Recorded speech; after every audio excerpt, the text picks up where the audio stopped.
So in the last few months, there's been a lot of talk about the Kenya police potentially leading a US-backed multinational force to the Caribbean nation of Haiti to go and combat the gang violence going on over there. Some commentators within Kenya and the international community have been critical of the country's pledge to send 1,000 policemen to Haiti and seem to even doubt the East African nation's capability to bring law and order to Haiti.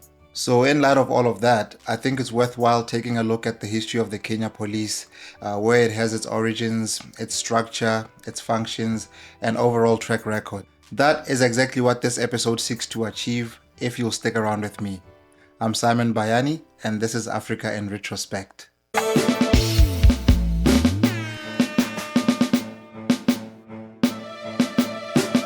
Hello and welcome to the third episode of our series on colonial police and militaries. Just a quick FYI to everyone out there, Africa in Retrospect is available in video form on YouTube, as well as all the major audio podcasting platforms. I just thought I should throw it out there that depending on your preference, you can take the time to watch the videos on YouTube, or you can go listen to the audio on your favorite podcast platform. Now, moving on to the topic of this episode, let's start off with the origins of the police in Kenya.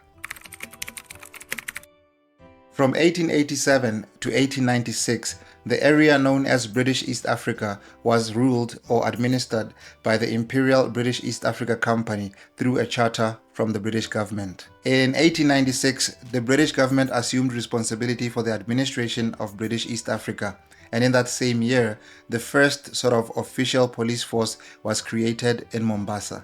Then, in 1897, the Uganda Railway Police was created to guard and oversee the construction of the railway line that was meant to link the interiors of Uganda and Kenya with the port city of Mombasa. By 1902, the Kenya Constabulary, which at this point had police stations in Mombasa, Nairobi, and Kisumu, was merged with the Railway Police to form what was called the British East Africa Police. Fast forward to 1920, British East Africa became the colony and protectorate of Kenya, and naturally the name of the police force was changed from British East Africa Police to the Kenya Police. So up until the Second World War, the Kenya Police was mainly concerned with the urban areas, while the native reserves were mainly taken care of by what was called the tribal police. But by the end of the Second World War, crime rates had risen significantly, and the nature of crime itself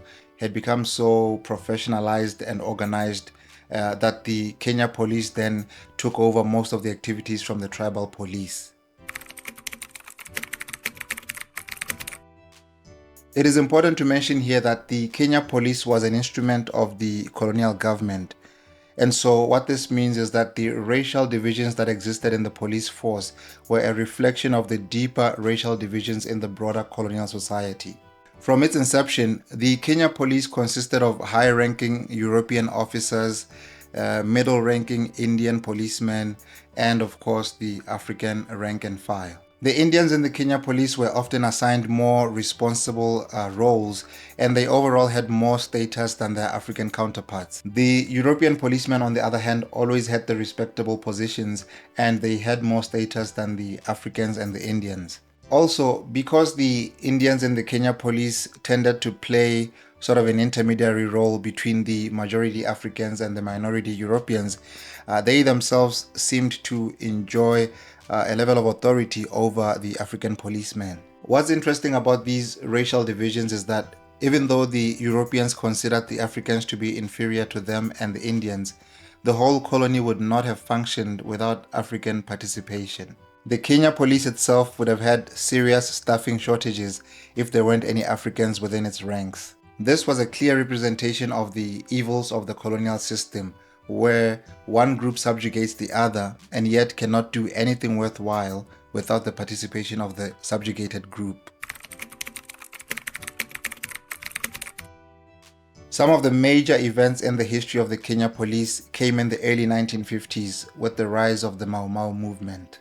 This was a political and somewhat religious movement of mostly the Kikuyu ethnic group, which sought to overthrow British rule in Kenya. Although the movement is often referred to as Mau Mau, the actual resistance fighters called themselves the Kenya Land and Freedom Army, or KLFA. Hostilities between the colonial government and the KLFA began in October 1952, leading the colonial government to declare a state of emergency in Kenya. Alongside the army and colonial administration, the Kenya police became heavily involved in this Mau Mau emergency. Regular police work made way for military-style counterinsurgency campaigns. And by 1954, about 78,000 Africans were arrested through these campaigns, even those who had nothing to do with the uprising. The Mau Mau emergency ended in 1957, and at the hands of the Kenya police, the army, and the colonial administration, about 160,000 to 300,000 Africans, mostly Kikuyu, had been forced into concentration camps and fortified villages where torture was the order of the day. In terms of Africanization in the Kenya police, by 1959 it had become clear to many in the colonial administration as well as the upper echelons of the police force that independence would come in or around 1963. And within that context, from about 1959, the Kenya police began to see some serious efforts at Africanization. In the CID and Special Branch, for example, European policemen were dropped from the training schedule and Africans added in their place. And by 1961, when independence was in sight, the Africanization of the Kenya police became even more rapid. This was not only done in the police, but in the colonial administration too, which would become the civil service after independence. The elections were held in 1961, and ultimately Kenya gained independence in December 1963. After independence, the Kenya police became involved in political intelligence work in support of the new African leadership. Now, this was hardly surprising when we consider the colonial past of the police force. Perhaps the only interesting thing is that it was the new African leadership that called on the police force to perform such duties. In 1969, for example, the new constitution in Kenya increased the presidential powers, which then enabled President Kenyatta to suppress opposition and dissent using the police as a political tool. The new African political elite continued to use the Kenya police by over-policing the marginalized communities. The coercive tactics of the post-independence Kenya police were seen as early as 1963 during the Shifta War, where the Somali people in the northern frontier district of Kenya tried to secede from the country and join Somalia. The Kenya Police's General Services Unit carried out what seemed to be a punishment against the Somali communities in Kenya. They forced civilians into protected villages, which were essentially concentration camps, and killed off the livestock kept by Somali pastoralists. This was not at all different from what the colonial administration and the Kenya police had done before independence during the Mau Mau uprising. The only difference was that this was now happening in a newly independent African country led by Africans. Now, throughout the last decade, including several times in 2023, the Kenya police has time and again been accused of police brutality when dealing with protesters, as well as other forms of misconduct such as harassment, bribes, as well as extrajudicial killings. According to the International Justice Mission, an astounding number of people have disappeared or have been murdered at the hands of the Kenyan police. Apparently, 1 in 3 Kenyans has experienced police abuse or harassment.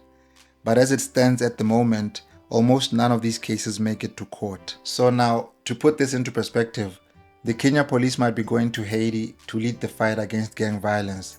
Meanwhile, the same police force is being accused of atrocities that are no different from gang violence back home. On top of that, there are those who wonder if the Kenya police is even capable of bringing law and order to Haiti. Personally, I think that if historical evidence is anything to go by, then yes, the Kenya police is more than capable to handle the task at hand, although it won't be an easy task. And as it stands right now, we don't even know for sure that the Kenya police will end up going to Haiti. On November 16th, 2023, the High Court in Nairobi blocked the Parliament's authorization of the mission, which is envisaged for February 2024. I will conclude by saying that there is a connection between the current perceptions of the Kenya police and those of the colonial police in Kenya. But if we're being honest, that is to be expected, especially when you are dealing with an organization that is rooted in the colonial period. But what has changed, like I said earlier, is who's bidding this police force is doing now. Whereas in the colonial period, the police force was acting on behalf of the colonial state, the police is still doing the same today, only for a different master. I'm curious to know what you guys make of all of that. Is the police force to blame for its current reputation and all of the allegations leveled against it, or does the problem lie with the government of the day? At any rate, that's all I had for you on this episode. If you are new here and this is your first episode, please be sure to go back and check out our other episodes. As always, this has been Simon Bayani with Africa in Retrospect.